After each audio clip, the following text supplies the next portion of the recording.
വിശപ്പ് എന്ന് പറഞ്ഞാൽ അതൊരു സംഭവം തന്നെയാണ്.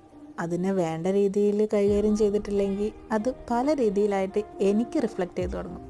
അതിൻ്റെ ഫസ്റ്റ് സ്റ്റേജാണ് തലവേദന. എനിക്ക് മൈഗ്രെയിൻ വരാനുള്ള മെയിൻ റീസൺ ടൈമിന് ഭക്ഷണം കഴിക്കാതെ വരുമ്പോഴാണ്. പലപ്പോഴായിട്ട് ഞാൻ അതിനെ എൻ്റെ കൺട്രോളിൽ കൊണ്ടുവന്നിട്ടുണ്ടായിരുന്നു. പക്ഷേ ഈ ഒരു ദിവസം എൻ്റെ കയ്യിൽ നിന്ന് പോയി. അബുദാബിയിൽ നിന്ന് ഷാർജയ്ക്ക് വണ്ടി കയറിയപ്പോൾ തൊട്ടുള്ള വിശപ്പായിരുന്നു. അപ്പോഴേ ചേട്ടനെ വിളിച്ച് പറഞ്ഞു, ഏതെങ്കിലും ഹോസ്റ്റലിൽ ഫുഡ് ഓർഡർ ചെയ്ത് കൈ പിടിച്ചിരുന്നോളാം. കാരണം ആ ഒരവസ്ഥയിലാണ് ഞാൻ ഇങ്ങോട്ട് വന്നിറങ്ങിയിട്ടുണ്ടായിരുന്നത്. കഴിക്കുമ്പോൾ ചൂടോടെ തന്നെ കഴിക്കണമല്ലോ വിചാരിച്ചിട്ട് ചേട്ടൻ നേരെ കൊണ്ടത് റെസ്റ്റോറൻറ്റിലേക്കായിരുന്നു. നൈറ്റ് ആയതുകൊണ്ട് തന്നെ നല്ല തിരക്കുണ്ടായിരുന്നു കേട്ടോ റെസ്റ്റോറൻറ്റിൽ. സീറ്റ് കിട്ടാൻ തന്നെ കുറച്ച് പ്രയാസപ്പെട്ടു. അങ്ങനെ ഞങ്ങൾ അവിടെ നിന്ന് അങ്ങനെ ഇറങ്ങി.